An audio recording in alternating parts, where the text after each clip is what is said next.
Hello, my name is Ivan, but you may call me Ivan.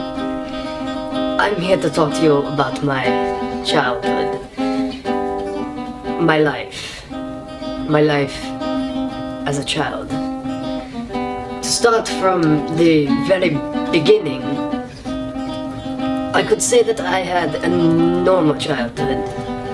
My parents raised me on a nuclear farm, where I was born with 17 toes, but not many people know about that besides the shoe companies that need to manufacture shoes for people with 17 toes.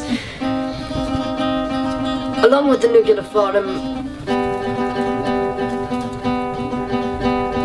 I had a lot of tragedies in my life, as many as one could count, but I also had the good portion of my life, like being anally raped by my mother with her strap-on, and the time that my brothers shoved a bottle of Russian vodka up my ass and dumped it, because honestly, when that goes through your ass, that shit doesn't filter. It just doesn't. As I got older, things got more interesting, so to say. Russians make the finest fucking vodka, by the way. Now, going into my teenage years, I didn't even go to elementary school or middle school. I just went into high school. I was that fucking smart. My parents knew it from the beginning. In fact, I was born with a 7.0 GPA. That's fucking brilliant. Einstein does not have shit on me. I think it has something to do with the nuclear farm, but I could be wrong. Now, when I was in high school, the only problem that I had was lunch. I couldn't pass lunch, and I don't know how. I mean, chemistry, A's across the board. Math, A's across the board. Lunch, I failed. I don't know how. But I went into remedial classes for lunch. And because of those, I was finally able to pass lunch. I'm a genius at lunch now. It's delicious. On top of that, it's food for thought, and that is very important. They say that breakfast is the most important meal of the day. But in Russia, you starve anyway, so why not eat? It just makes more sense in my brain. I passed high school, and that's when I moved on to college. Now, what do you call those things? It's not coming to me. The Alpha, Beta, Kappa. I just cannot remember the ones for KGB. I was in the KGB. They had many hazings and things like that. We had to do things, simple things like light dogs on fire, shoot rockets at the United States, shit like that, spy on people and everything.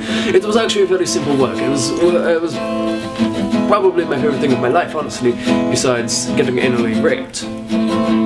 But I digress. After that, I was in the KGB for full-time. It was my full-time job. Getting paid $11.95 an hour, give or take. By the time I was 22 years old, I found Ivana. I know, right? Ivan, Ivana, it was fucking perfect.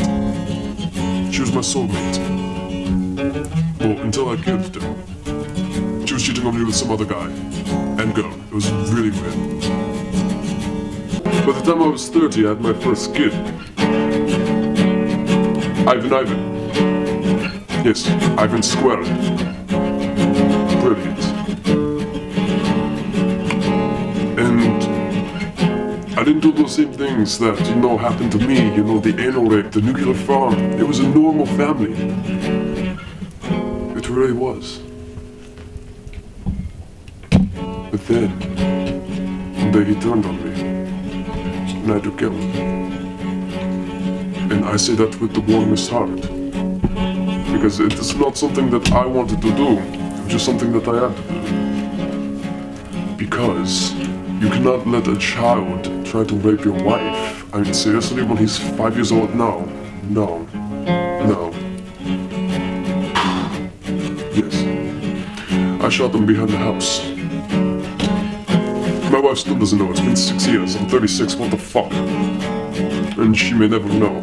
She didn't even know the kid's name. I don't even know if she was there for childbirth, honestly. The darkest days gone. The United States shot at us. The Russians. Atomic nukes. And I thought we were gonna get to them first, but apparently not. Terrible day. People were dying left and right. Famine, cancer, things like that. I didn't know what to do with myself anymore. So that's when I moved to Germany.